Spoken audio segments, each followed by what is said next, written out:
Finally, I've created the ultimate plan. This is perfect. I'm gonna have the best world ever, easily. So many great video ideas. God, think of all the ad revenue. I'm finally gonna be able to buy that new smoke detector. You know, I should probably make a backup of this plan somewhere just in case. Oh God, fuck! Greetings.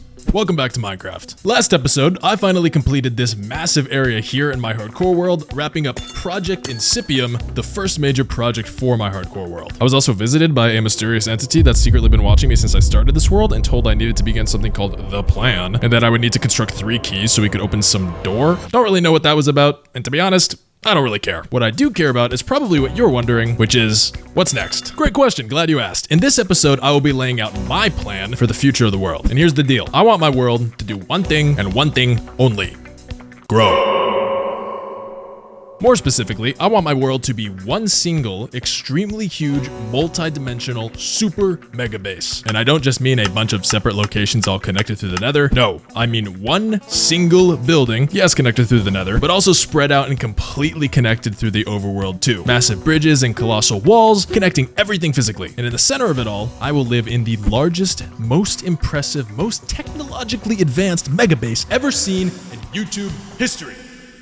Is that same loser who's always talking to himself? Yes, bro. He never shuts up. Now, this plan is a little bit ambitious, so I need a place to organize the steps into something actionable. And I think I have the perfect location. This is the Milestone Hall, a place I built back in episode 3 with the purpose of outlining massive project milestones I wanted to complete in the world. But this place is more of a wish list of ideas rather than an actual plan with any direction. So let's tear the entire thing down. This will probably take a minute, so while I mine, let me give you all the gist for the scale of the plan. The vision I've come up with for this world is probably gonna take a couple years at least. When I first started this series over 6 months ago now, Jesus Christ, time moves way too fast, I told myself that this would be my final Minecraft world. I will never start another one with the intention of playing on it long term after this. And so I better make it the most impressive world the internet has ever seen, pushing the game to its limits in terms of building, farming, and even exploring. I want to redefine what a Minecraft Forever world can look like. Show people what the power of consistently applying yourself to a project or skill can do, what you can achieve with dedication, hard work, and ambition. Show people that anything is possible if you make a good plan, because an idea without a plan to enact it, well, that's just a dream. But a dream with a plan and the determination to get that plan right no matter how many times you fail, that is how you turn your dreams into reality. Dude, you're playing Minecraft, not curing cancer. How about you make a plan to, I don't know, get a job? Anyway, the point is, I want to take this world to a level people have never seen before. And to make a plan where that's possible, well, I'm gonna need a lot more space than this. I want to display each step of the plan on large pillars that will line the hall all the way to its end, and the hall needs to fit a style that's appropriate for the grandeur of the plan. One of the pieces of that style I want to build is something called a void floor. This is where you layer colored glass, often black, in alternating layers, putting a light source of some kind in between them to make this super cool void effect. So not only do I have to mine out the hall to make it way longer to do this, but I'm also gonna need to make it deeper as well to have room for the floor. And doing this by hand is gonna be impossible unless I want to bore to death the last few remaining brain cells I have left. And because Mojang has yet to add slaves to the game, that doesn't sound right. Because Mojang has yet to add a mob that helps the player mine blocks, I'm left with only one solution to this problem. Bombs. So I grabbed some blocks and built this fancy little contraption. This beautiful machine is a tunnel borer, capable of drilling holes as deep and as wide as I want with minimal input from the player, as long as you build it correctly, idiot. So basically, all I have to do is build up one of these at a time and ride it down the hall until I reach the desired length that I want. It's so simple, I can just sit here and scroll reels while I do this. So even though it's called a boring machine, I wasn't bored at all.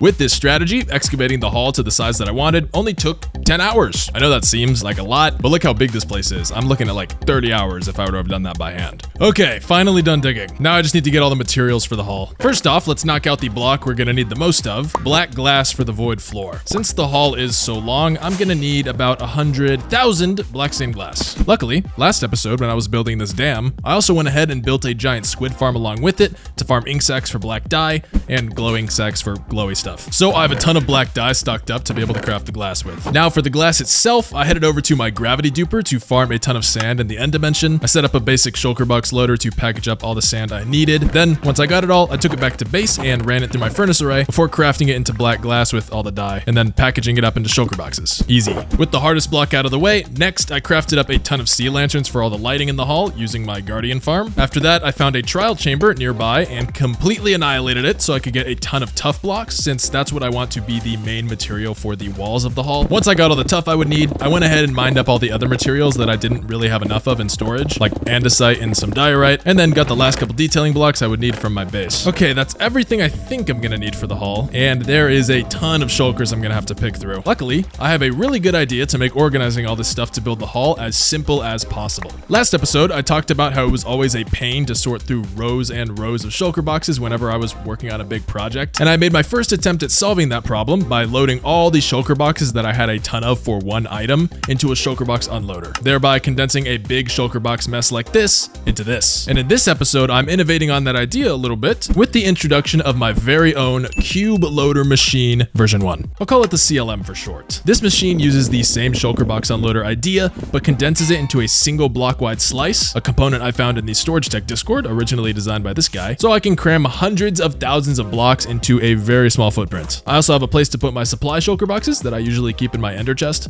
so I can quickly restock on fireworks or food or whatever I may need. There's also some workstations and an infinite water source. I'll definitely innovate on this idea more in the future to make it more user-friendly and efficient, but you can find this design in my Discord if you want to use it yourself. It is so easy to build too, and obviously you can just expand it to whatever length you may need for whatever project you're working on. Okay, we got it all set up, and all the items are ready to go. Let's get building. Building the hull is going to take a while, especially with all the glass here, so while I build, I'll give you guys a more detailed outline of the plan and kind of my logic behind it, so that maybe you can apply some of this thinking to your own Minecraft worlds if you find it useful. First things first, the number one most important thing is that it's fun. Even though making YouTube videos is kind of my job, I gotta make sure I'm enjoying what I'm doing. When it becomes a chore to play a video game, that type of thing will absolutely reflect in my content, and it just kills any motivation to play the game. Also, like, what the fuck am I doing at that point? The point of video games is supposed to be fun. If it's not fun, why am I playing? So to make sure it stays fun, I gotta do this second thing, which is to make sure that I don't plan myself into a cage. It's really easy to set up a bunch of steps and then feel totally locked into them in the order that they're laid out. Like, I'm gonna build this thing, then I have to build this thing, then this thing, and so on. So to make sure I don't do that, I'm gonna break up the plan into 10 phases, with each phase containing a series of projects that all serve a greater purpose to the phase as a whole. Sometimes I'll have to do one project before another in a given phase just because of the nature of the project itself, but I'll always leave some wiggle room to move things around if I need or want to. Also, once I've finished building the hall here, I actually want to dig out another large room at the end to leave space for independent project ideas that don't tie directly into my overall plan. So I'll have the freedom to work on other projects I'll inevitably come up with in the future without taking away from the main plan itself or feeling like I can't take on a new idea because I have to do this next step of the plan. Think about it like this: the ultimate plan laid out in the hall is like the main campaign for the world, but I can stop and do side quests whenever I feel like it. This is also a great way to avoid burnout in your own personal worlds. Don't force yourself to keep doing something if you don't want to.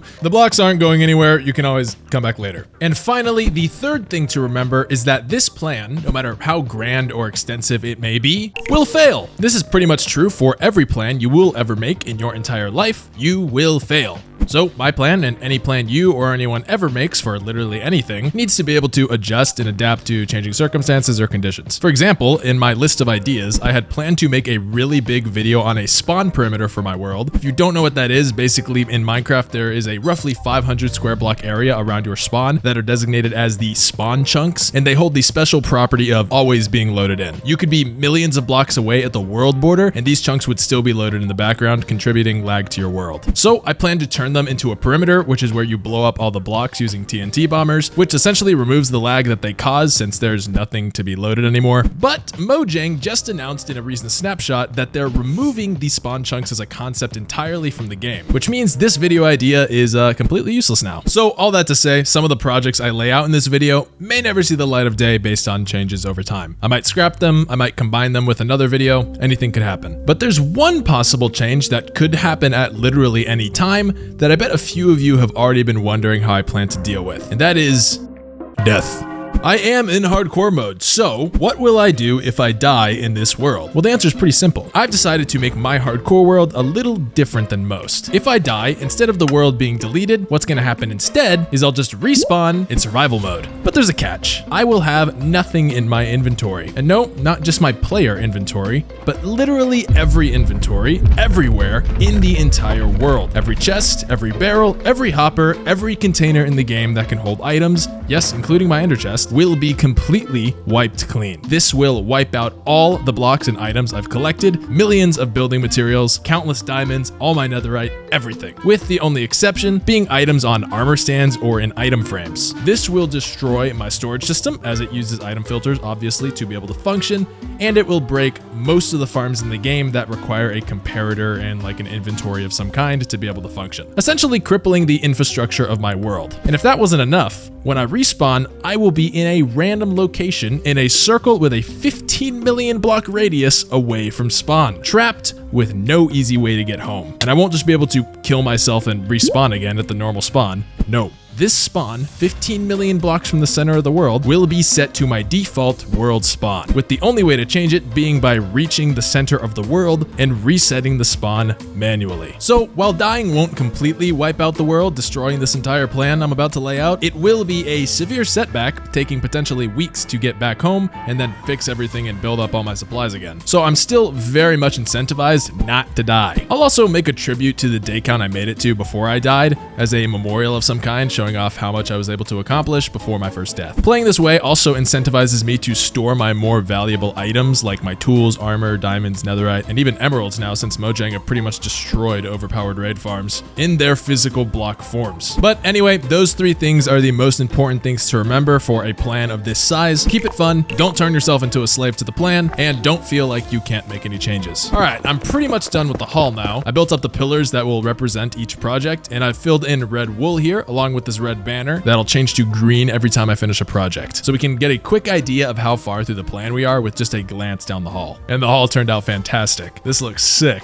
We got the void floor, the campfires, very cozy, very fancy. Next up, I quickly want to build the room here for the non-planned projects like I mentioned before. And I think I also want to build a map in this room, a map that shows a massive area of the world so we can also visually track our progress as the plan goes on and we build up the world. Now, to be able to make this giant map, first I need to update the world. Since the start of this series, I have been playing on 1.21.0. So I'm just a few updates behind. And when we're mapping the world, I want to make sure all the new chunks that I'm mapping are up to date. So they have all the leaf litter, the new bushes, and of course the pale forest biome. And I've already loaded an insane amount of chunks in my world to be able to use the Zyro's world map mod, since you need to load the chunks to view them on the map. So I found this program called MCA Selector that allows me to reset chunks that I've already loaded into the world. So I selected all of the chunks in my world that didn't have any buildings in them and wiped them clean to regenerate them in the updated game. I also added in some new mods before updating to make the game look a little bit better, like the Distant Horizons mod that you've been seeing throughout this video. And with that, I can now finally update my world to 1.21.7. Oh my god, finally. I have been waiting to do this update for so long. Now let's get digging so we can set up the map. I don't just want to dig out an underground room, but I also want to build a building on top of the room that pops out of the mountains here. So I'm going to dig this giant hole by hand so I don't mess up any of these surrounding mountains, and it shouldn't be too time consuming since I can just insta-mine the stone with a beacon. And yeah, it didn't take too long at all. The worst part was really just getting harassed by mobs constantly when trying to dig. I really need to build a mob switch or something. Okay, boom, 7 hours later and the map room hole is complete. Now we just need more materials to build the place up. Most of these materials were more of the same blocks that I used to build the hall, so they weren't too difficult to gather. I brought them over from the base and loaded them into a new CLM that I built at the end of the hall. Okay, we've got everything sorted. Now, before we start mapping, I'm gonna need some more important supplies. The scale I'm making this map is 46 blocks wide by 25 blocks tall, and I did some experimenting in a creative world, and I think the best size actual single map to cover all the space I want to cover is a level 2 map, which maps out a 250 square block area. So that means I will be flying around, mapping out a 11,500 block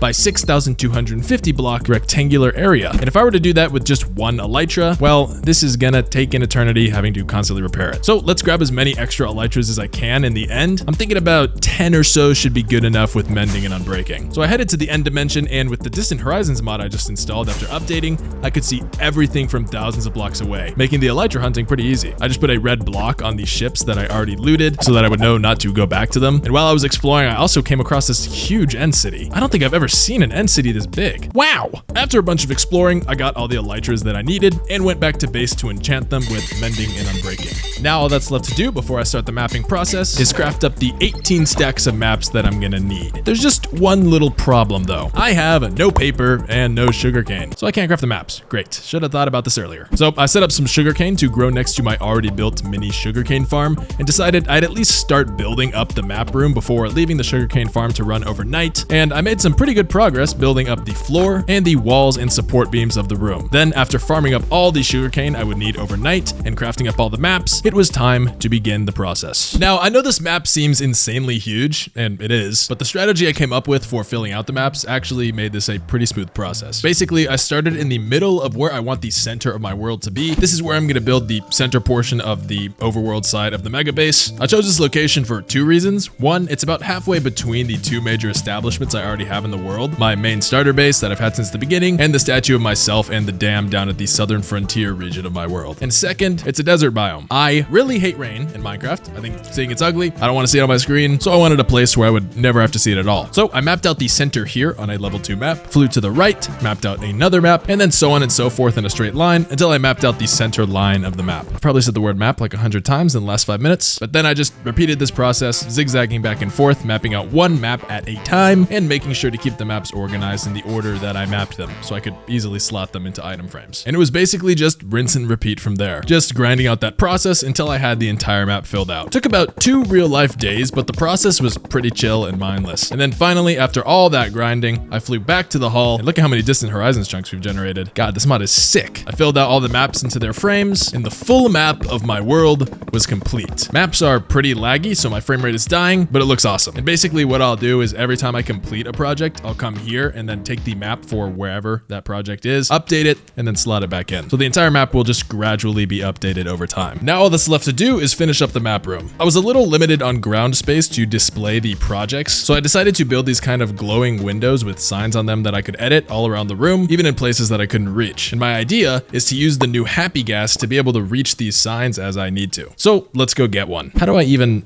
get a Happy Gas? I think I need gas tiers. Yeah, and soul sand, yeah. Okay, there we go. Now we put this guy right here. Boom, submerge him in water. Then we wait around for like 15 minutes. Hey, and there we go. Oh, look how cute he is. All right, feed him a bunch of snowballs so he grows up really fast. And there we go, all grown up. Oh, this is sick. I'm gonna get so much use out of this mob in the future. Next, I started on a tree that I wanted to build above the map, and I was gonna use the gas for this, but he kind of didn't fit very well for this build. So I just built up the tree normally, and then came up with another really cool idea. I didn't want the gas just floating around the room randomly. I thought it was kind of annoying. So I invented this little contraption for the gas to dock in when I wasn't using him. Basically, you fly the gas into this perfectly sized box, hit this note block, which triggers an observer that toggles a trapdoor, trapping the gas inside. Then I can just dismount at ground level and walk right off. A super simple gassed docking station. I'll leave the schematic for this contraption in the Discord too. And if you want to download literally the entire world and everything in it, you can find it on my Patreon. I give out a new world download to supporters every time I upload a new episode, and any support is really appreciated, so I can blow money on more useless things, and also continue to improve my content and bring you guys more awesome videos, I guess. All right, that's enough plugging. I went ahead and finished up the last details of the room, building my logo above the map, and the entire hall and map room are finally complete. Now I can lay out the entire plan.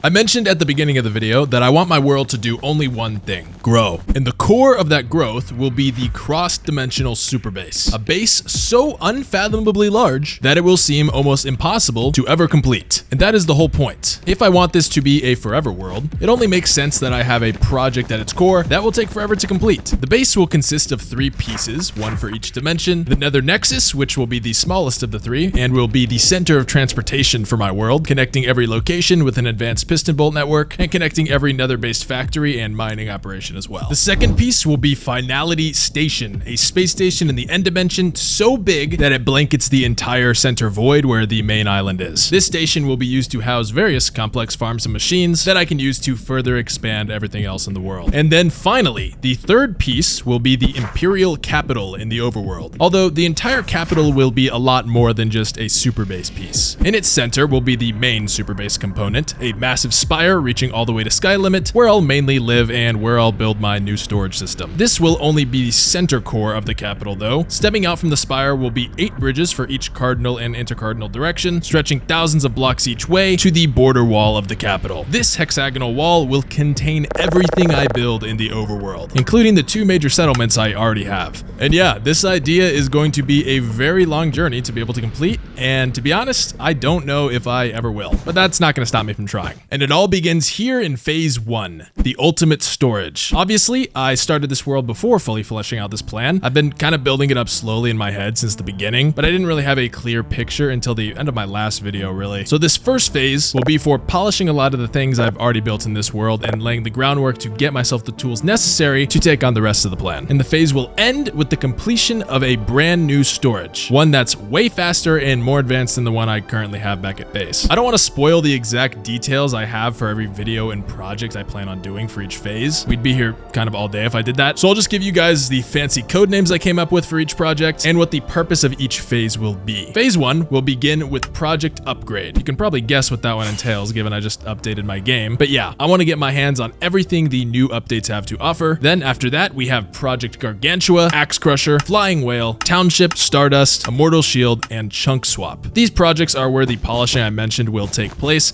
and are pretty much geared toward just making the game easier to play and making some of the stuff that's not so pretty in my world more pretty. And then finally, at the very end of this phase, we have Project Infinite Vault, where I will complete the ultimate storage system, making every subsequent project a whole lot easier to tackle. Once this phase is complete, I'll have the stage set to start some really important projects for phase number 2, which will be all about infrastructure. There's some really awesome Minecraft tech that has been innovated on a lot recently for transportation, mining, and a bunch of other stuff. So this phase will be dedicated to building up the most advanced and extensive of these innovations, basically bringing about this world's industrial revolution. Surely that'll end well. And so we have projects codenamed Warp Speed, Crimson Dust, Mechanica, Jello, Hellraiser, Dual Tether, Bone Crusher, Mountain Builder, and Hyperlane. I want to see some of y'all guess what each of these codenames are for. I'd be amazed if somebody guessed it all. With all the innovations that'll be made in phase 2, I'll be able to get to work and start building up my wealth in phase 3. Like I mentioned earlier, dying will mean losing all of my items, including everything in storage. So I want to build up an insane amount of wealth and then safeguard it against the potential loss of it all by storing it in block form. So that's what phase 3 will set up. Ways to collect or obtain massive amounts of wealth, diamonds, netherite, emeralds, etc. with projects Coal Crusher, Void Breaker, Mine Dweller, and Nox. I may add a few more projects to this phase, but I'm not really sure if I should yet, as some of them are pretty huge and will take a lot of time, so we'll see. Once I've had my fun becoming the richest Minecraft player in history, I'll get back to work on the rest of the world with phase 4, which will be the Factory Rush. Since the groundwork and infrastructure will be laid out already from phase 2, I can start really pushing the limits of automation by building some of the craziest factories possible in the game. There's a ton of people who have already built crazy Minecraft factories in the past, but I plan to take it to the next level by building something that I'm calling Ultimate Factories. These factories won't just be a simple farm and storage with a cool building as decoration. No, these factories will take advantage of super smelters, crafting arrays, and other redstone machines to automatically craft every single item possible from that initial farm. So for example, I plan to build a stone factory at some point that will generate cobblestone, smelt it into normal stone, and then run it through a ton of different machines to make all the different blocks and items you can craft with that stone. Walls, stairs, bricks, everything. And this won't just be for the factories in this phase, by the way. I'll be building factories throughout a lot of these phases when I need them, and this will be the case for every factory I build going forward. And over time, as these factories get built up, I'll be able to connect them to each other with piston bolts to easily craft more niche items that require different resources from different factories. And you'll see the first of these factories a lot sooner than you may think. And the projects in this phase will be Hellmaker, Mandrake, Spectrum, Vegophobia, Golem Breaker, and Project Narkina. Once I complete phase 4, I want to start setting the groundwork for the space station in the end, because it's gonna be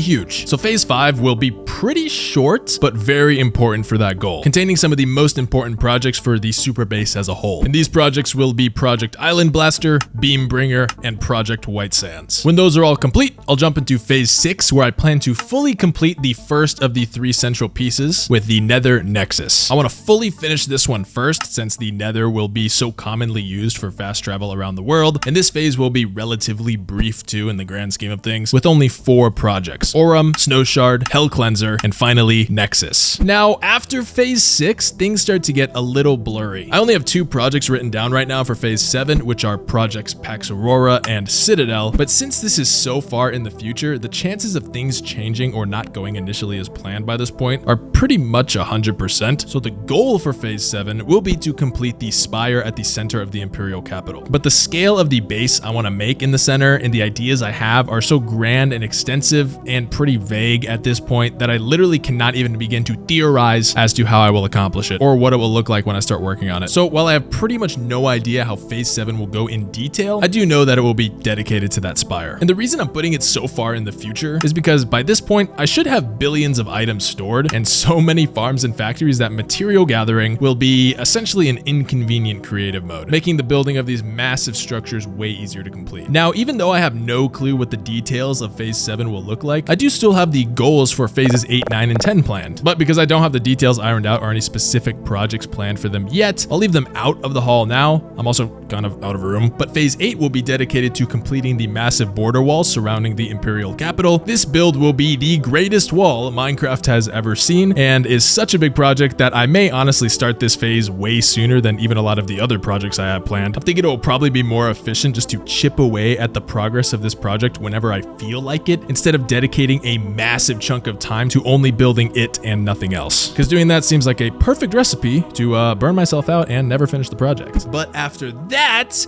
if I even live long enough to complete it, I'll move on to phase 9, where I will finally complete the space station in the end dimension. Similarly to the wall, I may also chip away at this a bit before reaching this phase and then finally completing it when I do. We'll see. And then once I'm done with that, I'll move on to phase 10, where I'll finally turn the 3 keys and activate the